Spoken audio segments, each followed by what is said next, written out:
Hello friends. তো আজ থেকে আমরা একটা নতুন সিরিজ চালু করছি।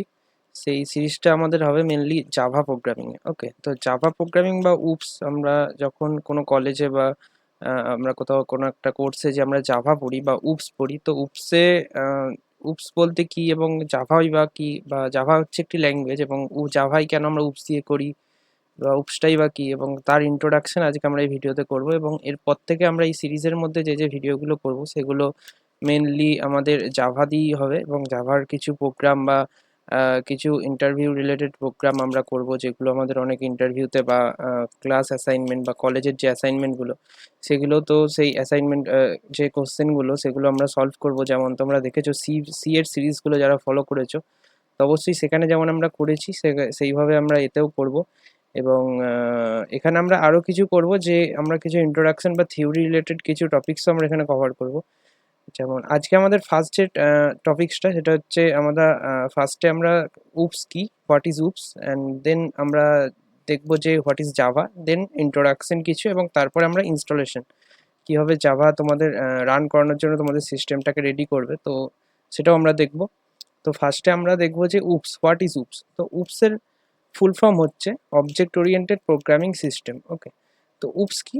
উপস হচ্ছে অবজেক্ট ওরিয়েন্টেড একটা অবজেক্ট ওরিয়েন্টেড প্রোগ্রামিং সিস্টেম। তো যে যে ল্যাঙ্গুয়েজগুলো অবজেক্ট ওরিয়েন্টেড ওয়েতে কাজ করে বা অবজেক্ট অবজেক্ট রিলেটেড বা অবজেক্ট বা তোমাদের ক্লাস অবজেক্ট রিলেটেড ওয়েতে কাজ করে, ক্লাস নিয়ে কাজ হয়, অবজেক্ট নিয়ে কাজ হয়, সেই সব ল্যাঙ্গুয়েজগুলোকে আমরা উপস উপস হিসাবে ধরা হয়। ওকে, তো উপস ফার্স্টে আমরা উপস হিসাবে জানলাম। এরপরে আমরা আসছি জাভা, হোয়াট ইজ জাভা। তো জাভা হচ্ছে একটা ল্যাঙ্গুয়েজ। আমরা এর আগে যারা সি বা পাইথন, কিছু পিএইচপি কোনো একটা ল্যাঙ্গুয়েজ পড়ে থাকো, তারাও হয়তো জানো যে সেগুলো একটি প্রোগ্রামিং ল্যাঙ্গুয়েজ। সেগুলো হচ্ছে প্রসিডিউরাল প্রোগ্রামিং ল্যাঙ্গুয়েজ। সেগুলো কি হতো? সেগুলো হয়তো আমাদের মেন ফাংশন হতো একটা। মেন ফাংশন থেকে আমরা সেটাকে লিখতাম এবং সেটাকে নর্মাল ফাংশন হইতে বা ইউজার ডিফাইন্ড ফাংশন এইভাবে কল করতাম। তো এখানেও ফাংশনটা সবই আছে, ফাংশন ভেরিয়েবল সবই আছে, কিন্তু এখানে আমরা উপস মানে অবজেক্ট ওরিয়েন্টেড ওয়েতে কাজ করব। ওকে, তো সেরকম একটি ল্যাঙ্গুয়েজ হচ্ছে জাভা। তো উপস আমরা জানি সি প্লাস প্লাসও কিছুটা উপসের কনসেপ্ট আছে, এবং এরপরে আমরা জাভার পর যদি আরও অন্য কোনো ল্যাঙ্গুয়েজ উপসে আছে সেটাও আমরা কভার করব। তো এখন আমরা দেখবো যে তার ইন্ট্রোডাকশন, জাভার কিছু ইন্ট্রোডাকশন। সো জাভা মেনলি হচ্ছে একটি অবজেক্ট ওরিয়েন্টেড ল্যাঙ্গুয়েজ, যেটার মধ্যে আমরা অবজেক্ট নিয়ে কাজ করতে পারি, অবজেক্ট বানাবো এবং সেই অবজেক্ট কোনো একটা ক্লাস বানাবো, সেই ক্লাসের আমরা একটা অবজেক্ট বানাবো এবং সেই অবজেক্টটাকে আমরা স্টোর করবো মেমোরিতে এবং রান করবো, তার আউটপুটটা দেখবো।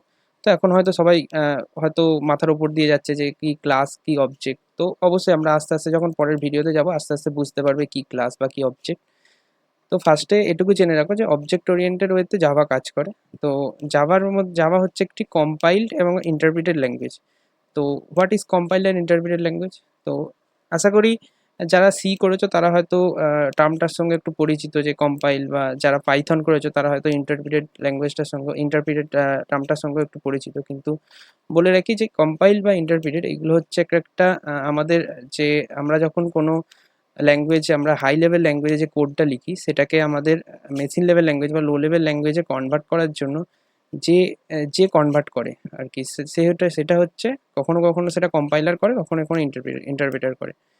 তো কখন কম্পাইলার করে আর কখন ইন্টারপ্রেটার করে সেটা আমাদের ল্যাঙ্গুয়েজে ভ্যারি করে। ওকে, তো যেটা আমরা যখন সি ইউজ করি তখন সেটা compiler, C plus plus compiler, কিন্তু যখন পাইথন বা ভিজুয়াল বেসিক ভিবি যখন ইউজ করি তখন সেটা ইন্টারপ্রেটার আমাদের কাজটা করে দেয়। এবং জাভা হচ্ছে একটি ল্যাঙ্গুয়েজ যেখানে তোমরা কম্পাইলার এবং ইন্টারপ্রেটার দুটোই আমরা ইউজ করি।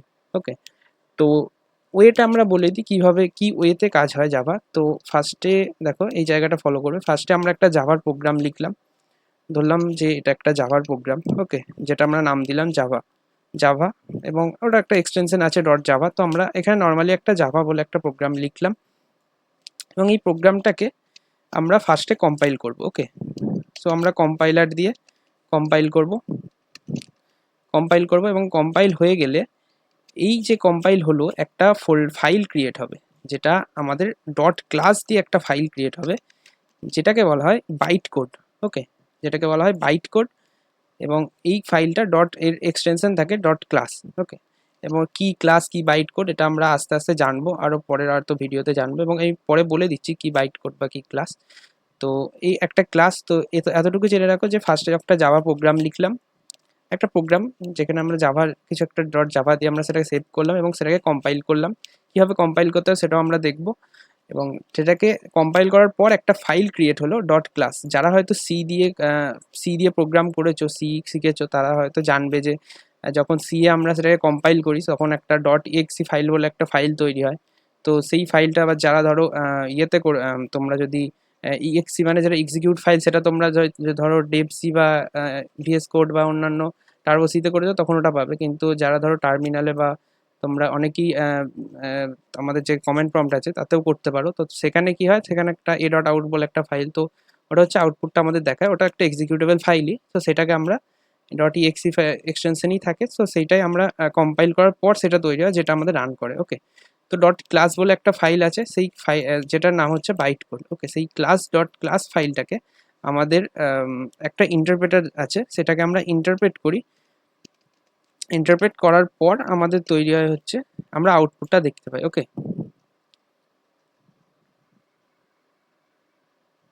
এখান থেকে আমরা আউটপুটটা পাই। তো ফার্স্টে আমাদের জাভার কম্পাইল হলো, তারপর একটা ডট ক্লাস বলে ফাইল ক্রিয়েট হলো, তারপর আমরা ইন্টারপ্রেট হলো,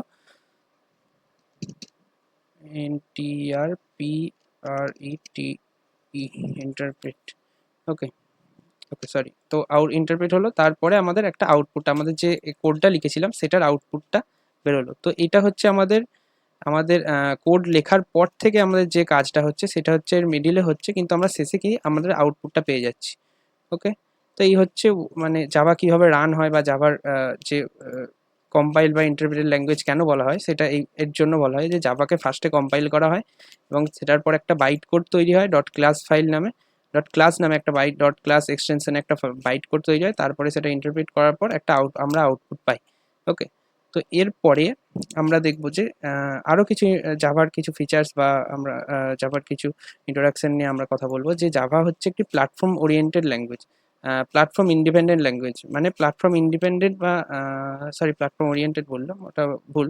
প্ল্যাটফর্ম ইন্ডিপেন্ডেন্ট। প্ল্যাটফর্ম ইন্ডিপেন্ডেন্ট বলতে কি বোঝায়? প্ল্যাটফর্ম ইন্ডিপেন্ডেন্ট বলতে প্ল্যাটফর্মের কোনো এখানে কোনো মানে স্বাধীন, মানে প্ল্যাটফর্মে কোনো এখানে ডিপেন্ডেন্ট নয়। মানে আমরা যদি ধরো এই যে ডট ক্লাস যে বাইট কোডটা তৈরি হলো, এই বাইট কোডটাকে আমরা যদি কোনো অন্য কোনো সিস্টেম, মানে আমাদের ধরো এটা আমাদের উইন্ডোজ, এরপরে আমরা যদি এই বাইট কোডটাকে আমরা পেন ড্রাইভে নিয়ে বা একটা আমাদের ফোনে কোনোভাবে নিয়ে তো একটা চিপে লোড করে তারপরে সেটাকে আমরা যদি আমাদের বন্ধুর কোনো লিনাক্সে বা তার কাছে যদি অ্যাপেলের যদি যে ম্যাক ওএস থাকে তাদের যদি আমরা সেন্ড করি, তো তারা কিন্তু এই বাইট কোডটাকে তারা রান করলে তারা কিন্তু আউটপুটটা পাবে। ওকে, কিন্তু আমরা যদি যারা সি করেছো বা আমি জানি না কারা কারা করেছো, যদি সি করে থাকো তাহলে কিন্তু তোমরা যদি তোমাদের কম্পাইল করার পর যে ডট ইএক্সি ফাইলটা তৈরি হয়, সেই ডট ইএক্সি ফাইলটাকে কিন্তু তোমরা যদি অন্য কোনো তোমাদের ওএসএ যাও, ওএসএ নিয়ে যাও, বা তোমাদের কোনো বন্ধুর যদি অন্য ওএস থাকে যে উইন্ডোজ ছাড়া লিনাক্সে বা অন্য কোনো ম্যাক ওএসে যদি নিয়ে যাও, সেখানে কিন্তু তোমাদের ওটা চলবে না। ওকে, তো সেটা হচ্ছে প্ল্যাটফর্ম ডিপেন্ডেন্ট। এই যে ডট ইএক্সি ফাইলটা সেটা হচ্ছে প্ল্যাটফর্ম ডিপেন্ডেন্ট, কিন্তু আমাদের জাভা হচ্ছে প্ল্যাটফর্ম ইন্ডিপেন্ডেন্ট। যেহেতু এটা প্ল্যাটফর্ম ইন্ডিপেন্ডেন্ট হওয়ার কারণেই এটা এত বেশি ইউজ হয় জাভা, তো তার জন্য এটা ডট ক্লাস বলে যে ফাইলটা তৈরি হয় সেটাকে বলা হয় বাইট কোড, বা এটাকে জেভিএমও অনেকে বলে। জেভিএম হলো যে জাভা ভার্চুয়াল মেশিন, তো এটার নিয়ে পরে অনেক কথা হবে জেভিএম কী বা জেভিএম কেন ইউজ করি। সো এরপরে আমরা আসছি যে এখানে যে উপস কথাটা বললাম অবজেক্ট ওরিয়েন্টেড, তো অবজেক্ট ওরিয়েন্টেডে আমরা নর্মালি দুটো জিনিস, যে ফাংশন আর ভেরিয়েবল, আমরা যারা সি করেছি বা পাইথন করেছি তারা হয়তো জানি ফাংশন কাকে বলে, ভেরিয়েবল কাকে বলে। তো এখানে অবজেক্ট ওরিয়েন্টেড যখন আমরা জাভা করব সেখানে আমরা দুটো আলাদা নাম পাবো, যে ভেরিয়েবল যেগুলো, যে আমরা ইন্ট এ, বা যারা পাইথনে করেছো নর্মালি a=10 এরকম করো, তো সেখানে কিন্তু এই যে এ যেটা ইন্টিজার, তো এখানে যে এ ভেরিয়েবলগুলোকে, বা এরপরে যখন আমরা অন্য অন্য যে ভেরিয়েবল a, b যেগুলোকে আমরা বলি সেইগুলোকে আমরা এখানে বলা হয় প্রপার্টিজ। ওকে, তো জাভাতে বলা হবে প্রপার্টিজ। এবং যেগুলো ফাংশন, ধরো এরকম একটা ফাংশন, আমরা সাম ফাংশন ক্রিয়েট করলাম, তার মধ্যে আমাদের কিছু থাকলো, তো এই ফাংশনগুলোকে ওখানে বলা হয় বিহেভিয়ার। ওকে, সেইগুলোকে বলা হয় বিহেভিয়ার, বা এখানে মেথডও বলা হয় অনেক জায়গায়। তো উপসের অবজেক্ট ওরিয়েন্টেডের সেইগুলো হচ্ছে এই ভেরিয়েবলগুলো হচ্ছে প্রপার্টিস এবং ফাংশনগুলো হচ্ছে বিহেভিয়ার। আর অনেক সময় জাভাতে মেনলি যে ফাংশনগুলো সেগুলোকে মেথডই বলা হয়। ওকে, এরপরে আসছি আরও কিছু, এরপরে আমরা ইনস্টলেশনে, ঠিক আছে? ওকে, তো আমরা বেসিক যে ইন্ট্রোডাকশনটা, জাভার ইন্ট্রোডাকশনটা আমরা জেনে গেলাম, এবং আরেকটু ইন্ট্রোডাকশন আস্তে আস্তে আমার মনে পড়লে আমি অবশ্যই যে ভিডিওর কোনো মাঝে মনে পড়লে আমি বলে দেবো। তো আর হ্যাঁ, আরেকটা বলে রাখি যে তোমরা যদি এখানে থ্রেড ইউজ হয়, মাল্টি থ্রেড, জাভাকে অনেক সময় মাল্টি থ্রেড ল্যাঙ্গুয়েজও বলা হয়। তো মাল্টি থ্রেড কেন বলা হয়, মাল্টি থ্রেড কী বা থ্রেড কী বা মাল্টি থ্রেড কী, ওকে? তো থ্রেড জানার জন্য তোমাদের অপারেটিং সিস্টেম বলে যে সাবজেক্ট আছে সেটা তোমাদের পড়তে হবে। তো যারা যারা পড়েছো অবশ্যই আমার থ্রেড টার্মটা শুনে অবশ্যই বুঝতে পারছো। তো থ্রেড হচ্ছে আমরা যখন একটা এই যে আমরা আমাদের যে প্রোগ্রাম, সেই প্রোগ্রামটা একটা রান করার সময়, তো সেই প্রোগ্রামটা একটা রান হচ্ছে এবং তার মাঝে যদি আমরা আবার একটা প্রোগ্রাম রান করি, তো সেই সময় কি হবে, আমাদের যে ফার্স্ট প্রোগ্রামটা শেষ হবে তারপরে সেকেন্ড প্রোগ্রামটা স্টার্ট হবে। কিন্তু থ্রেড হচ্ছে আমাদের যে ফার্স্ট প্রোগ্রামটা চলার সঙ্গে সঙ্গে যদি থ্রেড সেকেন্ড প্রোগ্রামটাও চালাই, তো সেই থ্রেড তৈরি হওয়ার থ্রেড দুটো যদি আলাদা আলাদা থ্রেড হয়, তো ফার্স্টের যে প্রোগ্রামটা সেটা কিছুটা চলবে এবং তারপরে সেকেন্ড সেকেন্ড যে থ্রেডটা সেটা কিছুটা চলবে, আবার ফার্স্ট থ্রেডটা কিছুটা চলবে, তো প্যারালালি দুটো চলতে থাকবে। যেমন আমাদের এই সিস্টেমে এখন আমি ভিএস কোড আছে, ভিএস কোড ওপেন আছে, এরপরে এর সঙ্গে আমার এই যে রেকর্ড হচ্ছে, রেকর্ডের জন্য আলাদা সফটওয়্যার ওপেন আছে, এরপরে আমার যদি কিছু একটা গেম অন করি তো গেম অন আছে, তো তিনটে আলাদা আলাদা যে সফটওয়্যার চলছে। তো এটার জন্য উইন্ডোজও কিন্তু একটা মাল্টি থ্রেডেড ওএস বলা যেতে পারে, অবশ্যই উইন্ডোজ একটা মাল্টি থ্রেডেড। তো এরা সবাই মাল্টি থ্রেড হিসাবে কাজ করে। তো এটা হচ্ছে থ্রেড, এবং জাভা দিয়ে আমরা মাল্টি থ্রেড তৈরি করতে পারি। তো কিভাবে প্রোগ্রাম তৈরি করবো মাল্টি থ্রেডেড প্রোগ্রাম, সেগুলো আমরা অবশ্যই আস্তে আস্তে অন্য ভিডিওতে দেখবো যখন প্রোগ্রাম করব। তো এটা হচ্ছে জাভা মাল্টি থ্রেডেড, বোঝা গেল। এরপরে আমরা ইনস্টলেশনটা দেখি, ওকে? তো ফার্স্টে আমরা আমাদের ইন্টারনেটটা কানেক্ট করে নিই, ওকে?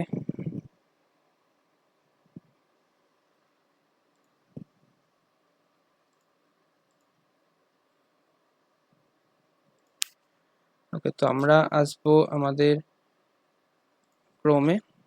ক্রোমে আমরা সার্চ করব। আচ্ছা, তো আরেকটা ব্যাপার, এখানে আমরা কি ডাউনলোড করব, জাভা বলে ডাউনলোড করব না অন্য কিছু বলে? তো ফার্স্টে আমি বলে রাখি যে আমাদের এখানে দুটো টার্ম আমাদের মনে রাখতে হবে, একটা হচ্ছে জেডিকে আর একটা হচ্ছে জেআরই, ওকে? তো জেডিকে কি, জেআরই কি? ওকে, তো ফার্স্টে জেডিকে হচ্ছে জাভা ডেভেলপমেন্ট কিট, এবং জেআরই হচ্ছে জাভা রান টাইম এনভায়রনমেন্ট, ওকে? তো জেডিকে হচ্ছে জাভা ডেভেলপমেন্ট কিট, তো নাম শুনেই বুঝতে পারছো ডেভেলপমেন্ট কিট বা কিছু ডেভেলপ করা হবে। তো যারা ডেভেলপার মানে যারা কোড করবে তাদের কাছে কিন্তু জাভা ডেভেলপমেন্ট কিট থাকাটা দরকার, ওকে? আর জিআরই হচ্ছে Java run time environment. Java run time এনভায়রনমেন্টটা কি? ধরো আমাদের এই জাভা প্রোগ্রামের যে ডট ক্লাস যে ফাইলটা আমাদের ক্রিয়েট হলো, সেই ফাইলটাকে আমরা অন্য কাউকে দিচ্ছি। তার কম্পিউটারে হয়তো সে ডেভেলপ করতে পারে না বা সে কোড লিখতে পারে না, সে কখনো জেডিকে ডাউনলোড করবে না, সে কি করবে, জেআরই ইনস্টল করবে, এবং জেআরই ইনস্টল করে সে ডট ক্লাস ফাইলটাকে জাস্ট ইন্টারপ্রেট করে রান করবে এবং আউটপুটটা দেখে নেবে, ওকে? তার জন্য দরকার জেআরই। তো আমরা ডেভেলপ করবো বা জাভার কোড লিখবো, তার জন্য আমাদের কি দরকার, জেডিকে। এবং জেডিকের মধ্যে জেআরই মানে থেকে যায়, ওকে? তো জেডিকের মধ্যে আমরা যে জাভা ডেভেলপমেন্ট কিটের মধ্যে কিট মানে অনেক কিছু একটা, অনেক কিছু একটা ব্রাঞ্চ নিয়ে কিট হয়, তো সেই রকম কিট জেডিকে, সেই কিটটার মধ্যে জেআরইও থাকে, ওকে? তো আমাদের জেআরই আলাদা করে ইনস্টল করার কোনো দরকার নেই, আমরা জাস্ট জেডিকে ইনস্টল করব। তো আমাদের ক্রোমে আমরা জেডিকে বলে সার্চ করব, জেডিকে ডাউনলোড। তো ফার্স্টে দেখো ওরাকেলের সফটওয়্যার, ওরাকেলের যে ওয়েবসাইটে, সেখান থেকে আমরা পেয়ে যাব। এবং এখানে দেখো জেডিকের যে লেটেস্ট ভার্সন 22, তো 22টা এখান থেকে তোমরা,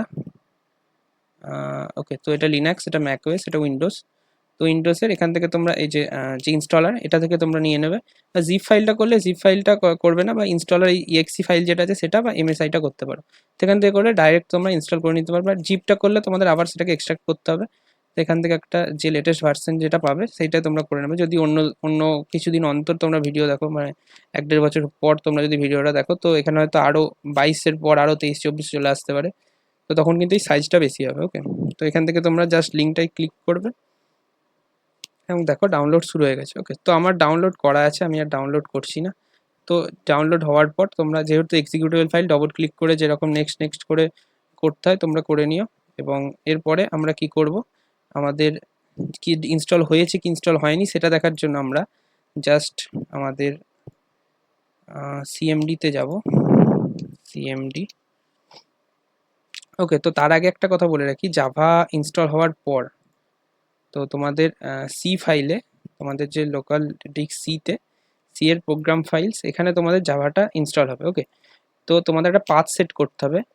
তো তার জন্য এই জাভা প্রোগ্রাম ফাইলসে আসবে, সি এর প্রোগ্রাম ফাইলসে এসে জাভাতে এসে জেডিকে তোমাদের হয়তো 22 আসবে, আমি 20 করেছিলাম, তো এখানে 22 আসবে, জেডিকে 22, এবং এখানে এসে যে বিন ফাইলে খুলে এখান থেকে তোমাদের পাথ সেট করতে হবে। তো এখানে পাথটাকে কপি করে এখানে তোমরা সার্চ করবে এনভায়রনমেন্ট ভেরিয়েবলসে গিয়ে এখানে তোমরা এনভায়রনমেন্ট ভেরিয়েবলস এবং যে সিস্টেম ভেরিয়েবলস আছে, এই নিচের যে সিস্টেম ভেরিয়েবলসটা, এখানে দেখবে পাথ বলে একটা অপশন আছে, সেই অপশনে গিয়ে এডিট করবে এবং এখানে তোমরা একটা নিউ, যাদের জেডিকে ইনস্টল নেই, তো এখানে একটা নিউ করবে এবং এই পাথটাকে তোমরা পেস্ট করে দেবে। ওকে, তো আমার দেখো আগে একটা পেস্ট আছে অলরেডি, আমি তাই এটা আর করলাম না।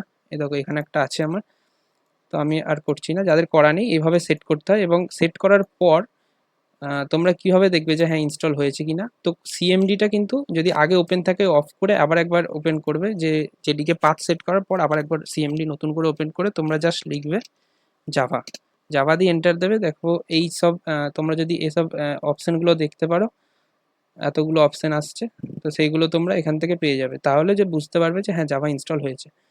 তো তারপরে তোমরা যদি এখানে ভার্সন দেখার জন্য /ভার্সন দিলে তোমরা দেখতে পারবে যে জাভা মাইনাস ভার্সন।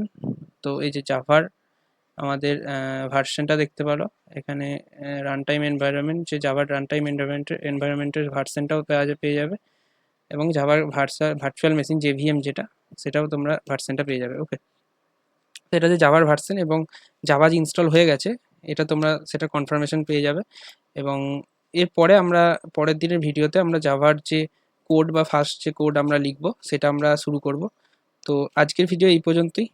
যাদের জাভা ইনস্টল নেই অবশ্যই ইনস্টল করে নাও, আমরা পরের ভিডিও থেকে আমরা শুরু করব কোড লেখা। এবং যদি কোনো প্রবলেম হয় অবশ্যই আমাদের কমেন্টে জানিও, এবং জানিয়ে আমাকে বলো কোন জায়গাটা প্রবলেম হচ্ছে। চলো দেখা হচ্ছে নেক্সট ভিডিওতে, বাই।